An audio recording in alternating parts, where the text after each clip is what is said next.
les artisans de votre télévision locale. Vous avez plusieurs raisons de les regarder. Ils sont près de vous, accessibles, uniques et dévoués. Ce qu'ils ont en commun, c'est vous accompagner, vous divertir et vous informer.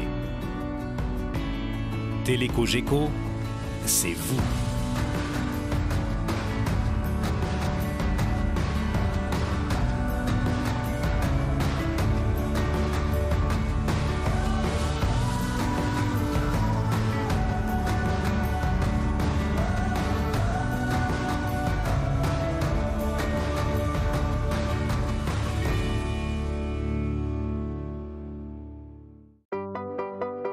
Cette émission est conçue et réalisée par des membres de la communauté avec l'aide de Télé-Cogeco.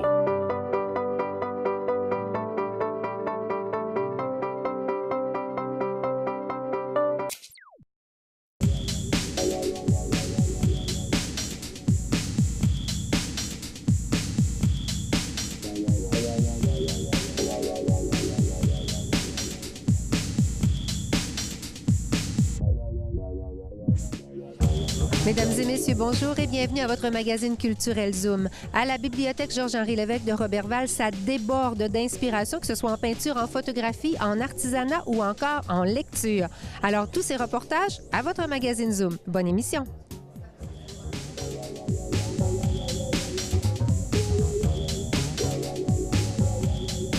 Manon Grenon est originaire de Roberval. Elle peint depuis les années 2000. Elle nous partage sa belle passion.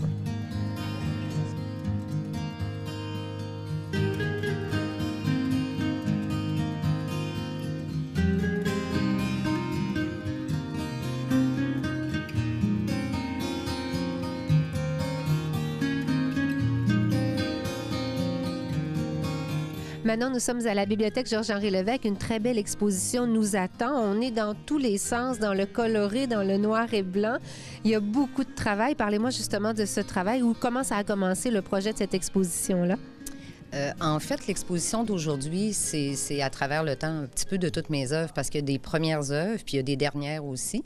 Donc, j'ai voulu faire un petit peu le chemin de mon travail depuis 2000. J'ai commencé à peindre en 2000. Puis comme vous pouvez le remarquer, bien, moi, je peins surtout des personnages. C'est l'être humain qui m'attire, les enfants.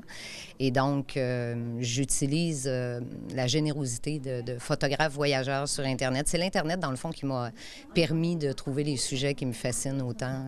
J'ai des généreux photographes voyageurs qui me prêtent leurs photographies, tels qu'Alex Pipla, David Lazare, Michel Brière. C'est tous des gens que j'ai rencontrés sur Internet. Et puis, chaque jour, j'ai comme 20 inspirations qui est nouvelle. Là. Un jour, je vais peut-être aller prendre mes photos moi-même, mais en attendant, c'est mon inspiration. Et donc, dans mon exposition, c'est ce que vous allez retrouver. Des enfants d'un peu partout dans le monde. Puis aussi, le vieillot m'attire un petit peu. Donc, certaines toiles qui sont des études que j'ai faites sur des grands peintres, Vermeer, Pinault, grosso modo aussi.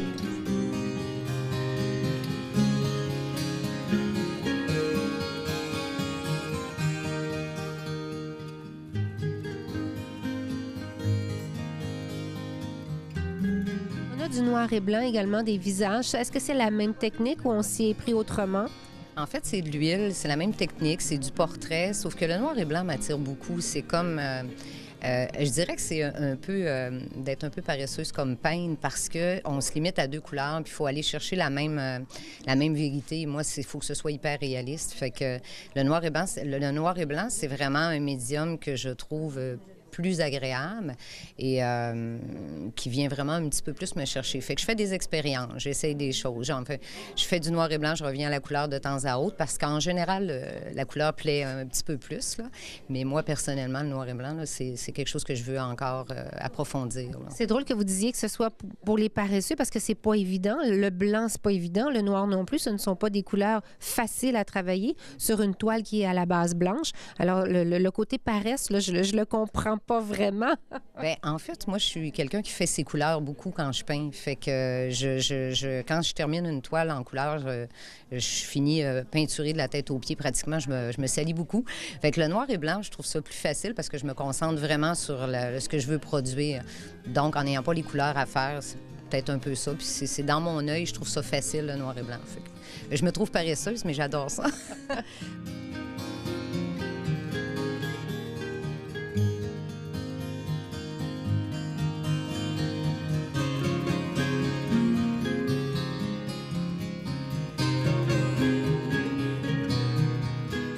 Vous dites que vous peignez depuis 2000, donc ça fait 15 ans. Quand on commence, on se dit, OK, moi, là, ça y est, je me mets à la peinture. L'entourage, est-ce que tout le monde se disait enfin ou tout le monde disait quoi?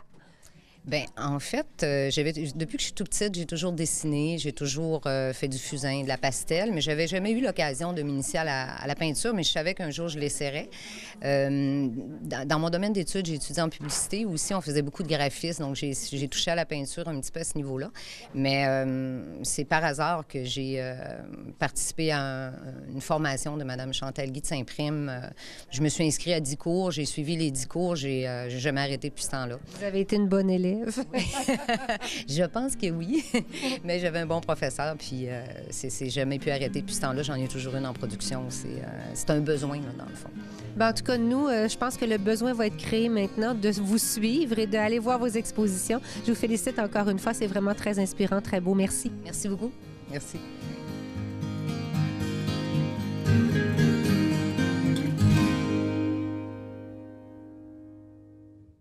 À Télécogeco, vos commentaires sont importants pour nous. Laissez-nous un message au 1-800-709-3555 ou par courriel à commentaire.tvcogeco@cogeco.com. Nous sommes là pour vous. Madame Lise Chéricotta est passionnée de photos depuis maintenant 30 ans. Elle nous propose une exposition de macro-photographie. Les sujets sont tous aussi intéressants les uns que les autres.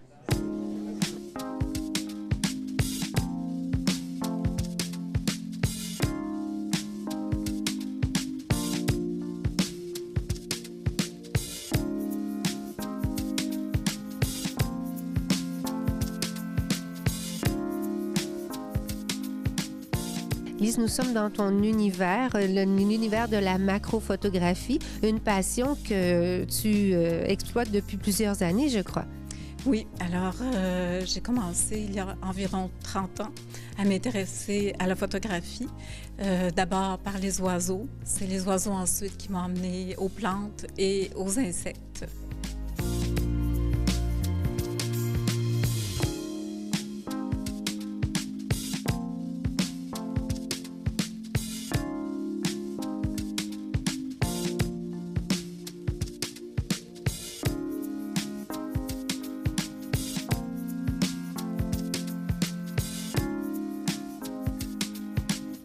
Et là, il y a plusieurs photos. On est vraiment dans ton univers. On parle de photos qui ne sont absolument pas retouchées. C'est le plaisir de la chose et c'est aussi le côté extraordinaire où quelquefois, on a grossi une minuscule image qu'on n'aurait pas vue, en fait, un détail de la nature qu'on n'aurait pas vu.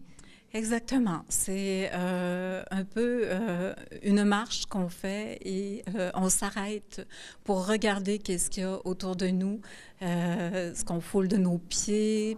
On s'intéresse aux choses plus petites. Alors, j'ai développé comme une passion pour la macrophotographie.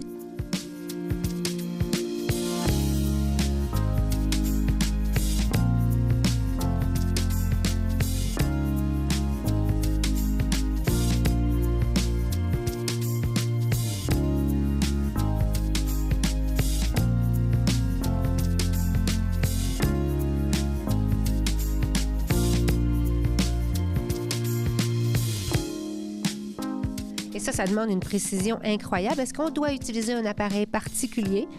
Bien, il y a des objectifs macrophotographiques, alors c'est ce que j'utilise.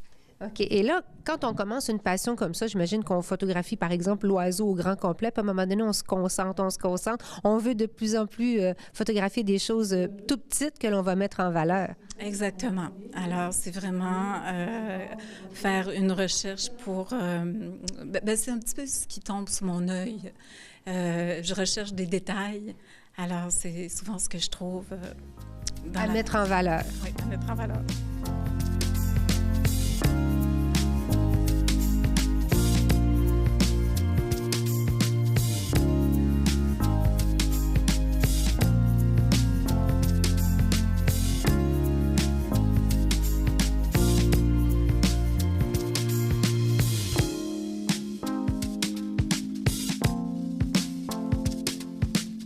Est-ce que vous vous êtes toujours intéressé à la macrophotographie ou finalement, plus on avance dans les années, plus on se concentre sur quelque chose de plus précis? Oui, en effet. C'est vraiment... au début, c'était plus général et maintenant, ça, c'est comme plus centralisé sur la macrophotographie. En tout cas, merci de nous partager votre belle passion. On va venir voir ça avec grand intérêt. Merci. Merci beaucoup, Caroline.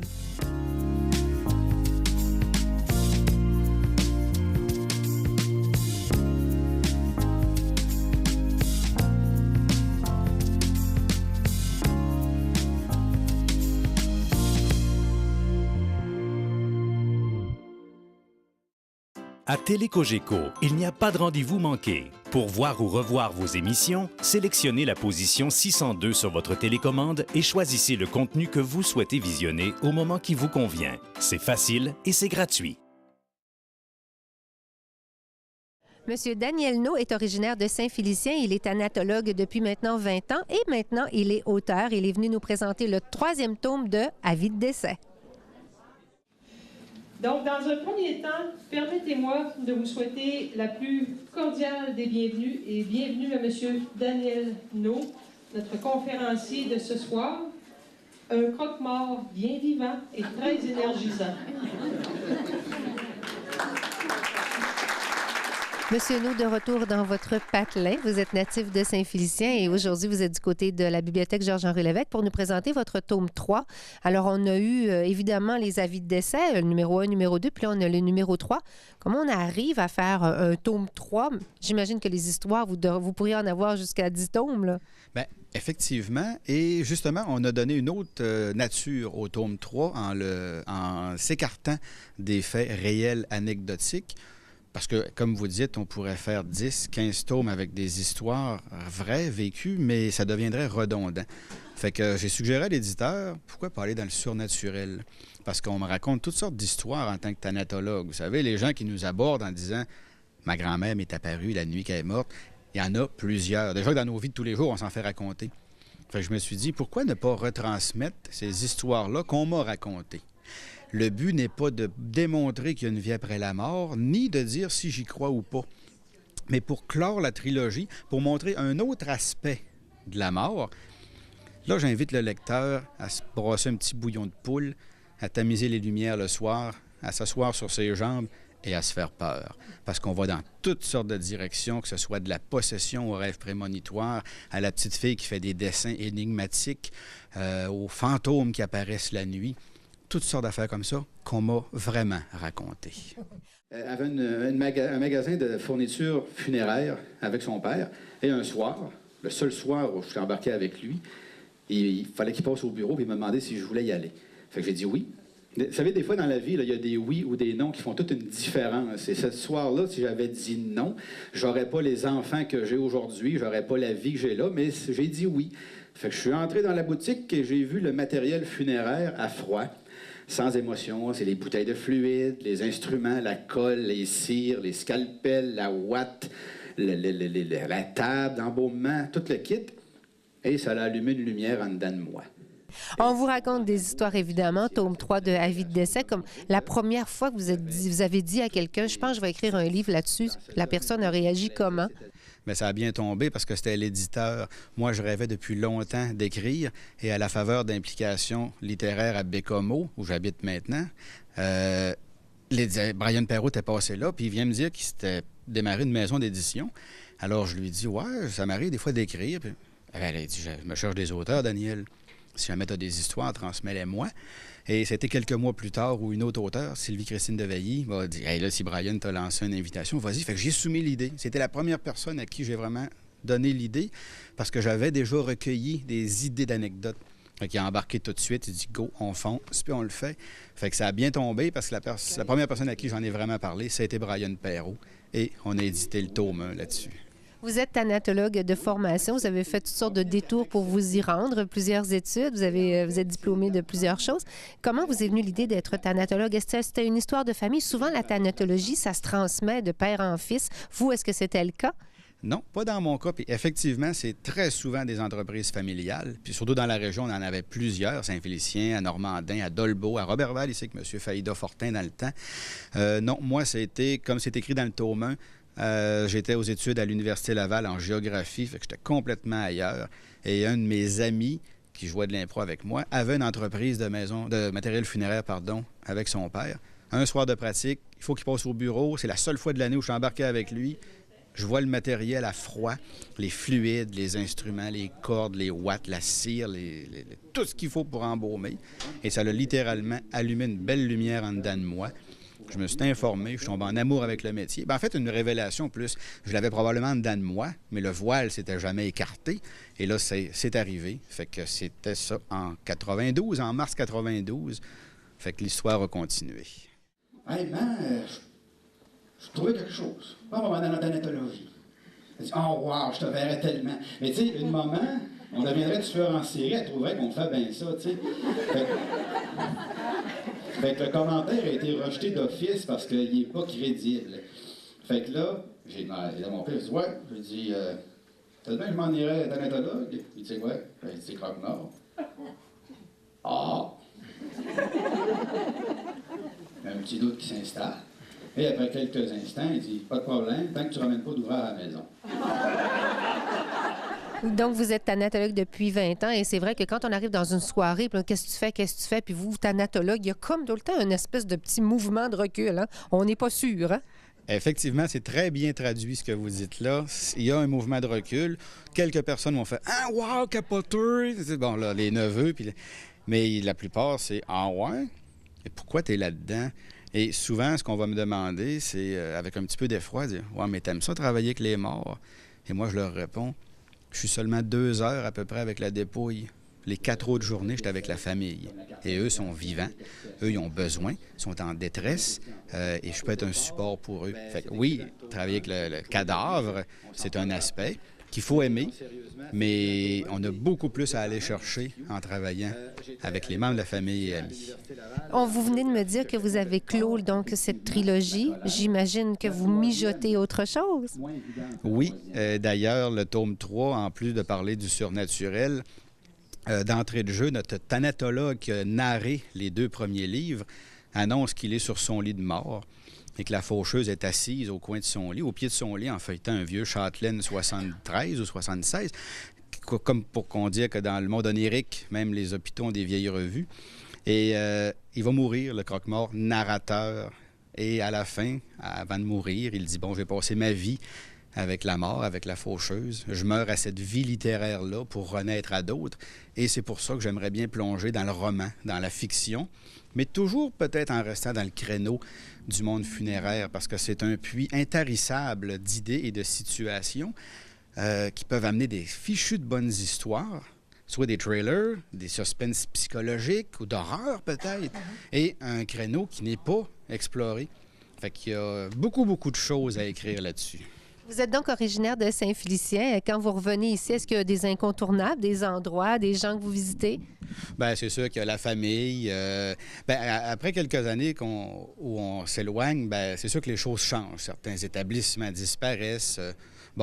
Sans faire nécessairement de publicité, j'aime toujours aller grignoter mes 2 hamburgers spécial Midas à Saint-Félicien. Mais la famille principalement, là, des amis aussi qui restent. Parce que je constate avec beaucoup de bonheur que j'ai plusieurs amis de la Poly et du Cégep qui étaient partis et qui reviennent en région. Fait que quand moi je repasse, bien, des fois on se donne un petit contact. Puis c'est chez nous, hein, je veux dire. J'arrête de souper chez mes parents avant de reflyer pour Montréal. Et pendant qu'on soupe, mon père regarde par la vitre. Là, il voit le beau fourgon, vert kaki, marqué Alfred Dallaire. Tu m'as de tantôt, là? Ah non, je viens d'arriver. Là, il me regarde et il dit « Ah oui, j'ai trahi ce que tu m'avais demandé. Je viens de ramener de l'ouvrage à la maison. » À Télécogeco, pour consulter l'horaire de vos émissions, rendez-vous au tvcogeco.com dans la section horaire. Vous y trouverez la grille de programmation de votre région et vous pourrez cliquer sur la version imprimable. un nouveau venu au Canada. Monsieur Joël Billet est originaire du nord de la France. Il a adopté le lac Saint-Jean. Il nous présente une exposition tout en couleurs inspirée de la marine.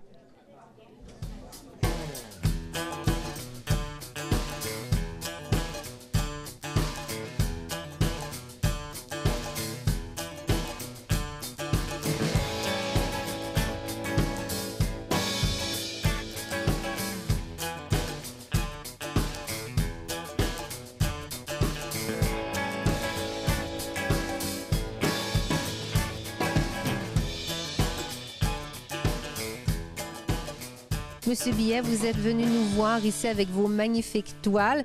Vous qui êtes maintenant janois, on peut dire d'adoption? Janois, oui, je suis complètement janois d'adoption. Je suis résident depuis très peu de temps. Ça fait bientôt une petite année que je suis résident. Et donc, bien, oui, je suis très content d'être sur le lac Saint-Jean. En plus, je vais vous dire le vrai, le paysage est superbe. Vous ne le voyez peut-être plus, mais moi, je passe mon temps à le regarder. Vous êtes venu nous égayer avec vos belles couleurs, votre exposition qui a quand même une petite connotation sur la marine, sur les phares, sur les marins. Il est évident qu'ayant fait mon service militaire dans la marine, j'ai toujours beaucoup été influencé par le monde marin. De plus, encore maintenant, j'ai des cousins qui résident en Bretagne. C'est une région absolument magnifique. Pour les gens qui connaissent la Gaspésie, vous retournez, c'est la même chose de l'autre côté.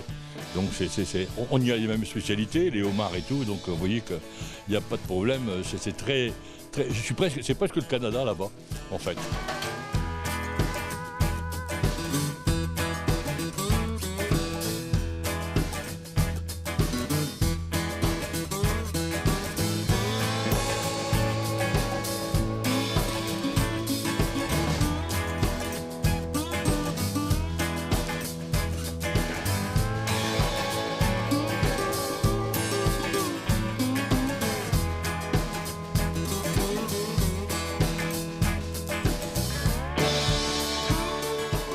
J'ai commencé à peindre, ça m'est venu un peu... Bon, j'ai toujours plus ou moins un peu crayonné. De temps en temps, je voyais un petit papier, un crayon. Donc et puis, je ne sais pas, je dois avoir une 35-40 ans à peu près. Oui, c'est ça, 35-40 ans. J'ai dit, tiens, après tout, faire de la peinture. J'avais commencé par faire des petites, un peu de terre à modeler que j'avais peint. Je faisais des petites coupelles de fruits, des choses comme ça. Et puis bon, je suis vite parti vers la peinture proprement dite. Et puis bon, voilà. Alors je me suis laissé influencer par une foule de choses. Et d'ailleurs, pour les gens qui connaissent, il y a des peintres donc je pourrais vous dire, c'est comme par exemple ce monsieur derrière, ce tableau derrière vous là. En fait, je vois un peintre. Je trouve que sa façon de travailler est belle. Alors je ne fais pas la copie du dessin, mais ce que je fais, je travaille comme lui. Alors, est-ce que c'est de l'art? Est-ce que c'est de la peinture?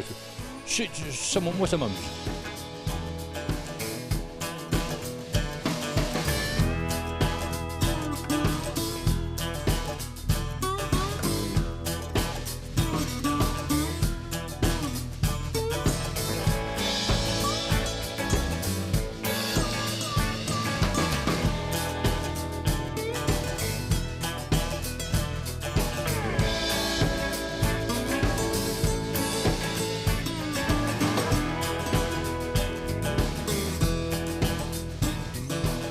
Donc, vous êtes nouvellement janois. Qu'est-ce qui vous a attiré ici au Canada? Comme je disais à monsieur tout à l'heure, quand dans une enquête policière, on vous dit toujours cherchez la femme. Vous cherchez la femme, vous aurez trouvé pourquoi je suis au Canada. D'accord. Alors, c'est une influence. C'est ça, c'est une influence. Vous avez basculé là, qui prend mari, prend pays. Vous avez fait le contraire. Oui. Non, mais de toute façon, et même, je pense bien, d'ici sous peu, dès que j'ai l'occasion de pouvoir le faire, de par les lois au Canada, je prendrai certainement la citoyenneté canadienne. Bien, je vous la souhaite et je nous la souhaite. Donc, on sera enrichi d'une personne de plus dans notre beau pays. Voilà. Merci, M. Billet. J'aurais dû venir un peu plus tôt. Même à 70 ans, je commence à ne pas pouvoir faire grand-chose pour le Canada, à part ma présence, quoi. Ben voilà, vous nous égayez déjà avec votre bonne humeur. 70 ans, il n'y a rien là. Non. Depuis 3 jours, en plus, ça tombe bien. Je me suis dit que, voilà, pour avoir cette occasion d'exposer à 70 ans, c'est merveilleux. Ben merci de votre présence. Ben, c'est moi qui vous remercie infiniment.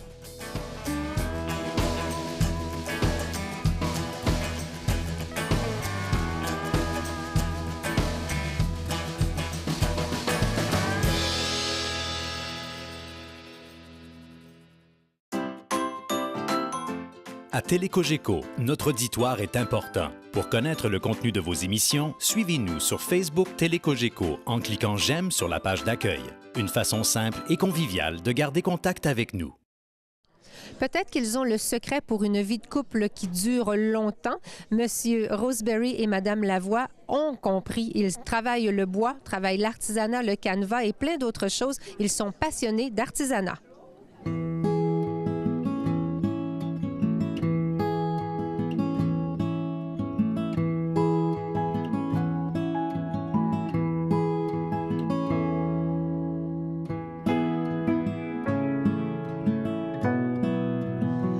Couple passionné, c'est quoi ça, un couple passionné?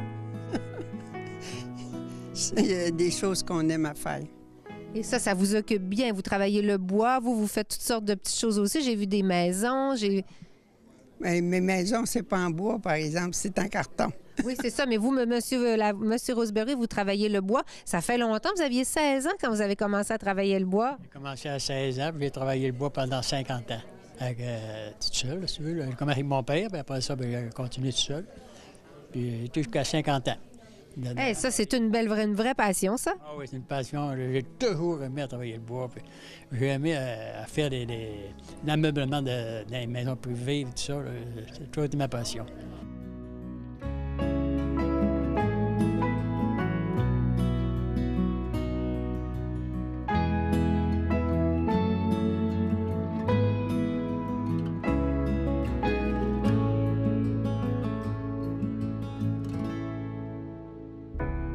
Et vous, Madame Lavoie, vous travaillez toutes sortes de médiums, vous, que ce soit les lumières, que ce soit le carton, que ce soit le canevas, le brodage, le tricot, tout ce qui passe. Donc, ça vous occupe, vous occupez vos journées avec ça. Est-ce que vous donnez des ateliers des fois? Non. Non, vous faites que travailler vous pour vous? Oui. Vous offrez des cadeaux, j'imagine? Ah, bien, c'est sûr. Quel est le truc le plus spécial que vous avez fait? Puis au bout du compte, vous avez dit, bon, je l'ai réussi. Ouf, il y a plusieurs choses. Parce que j'ai fait un canevas, là, j'avais jamais touché à ça. La madame qui me l'a vendu a dit, ouais, mais elle dit, vous aventurez beaucoup? J'ai dit, pas de problème. Fait que j'ai dit, vous allez me montrer comment que je vais faire ça. Puis je l'ai fait. Puis c'est un grand canevas. Ça vous a pris combien de temps? Tout l'hiver. Bon, mais ça occupe. Pendant ce temps-là, on voit pas comment il fait tempête dehors. C'est ça.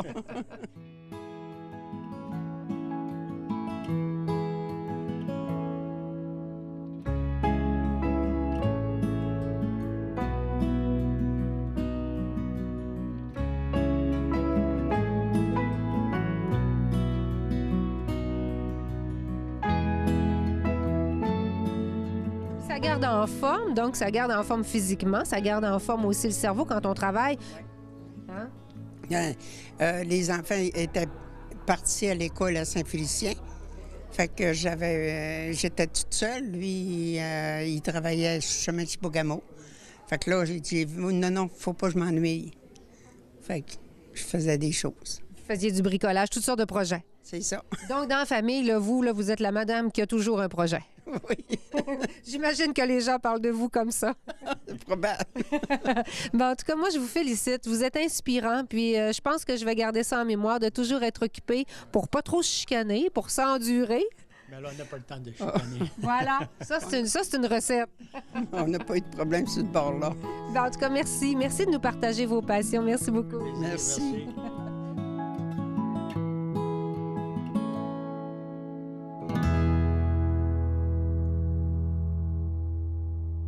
En terminant, je vous propose de mettre à votre agenda notre prochain vernissage, soit le vendredi 5 février prochain, où nous recevrons ici à la Bibliothèque Georges-Henri Lévesque Mme Sylvie Payette, la fille de Lise Payette, entre autres auteurs de Chambre en ville et de bien d'autres ouvrages. Eh bien, nous, on se donne rendez-vous à une prochaine fois. Merci d'avoir été là.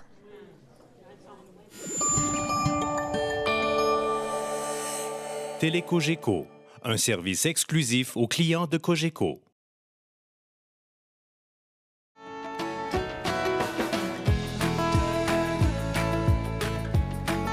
Télécogeco, votre région au 555.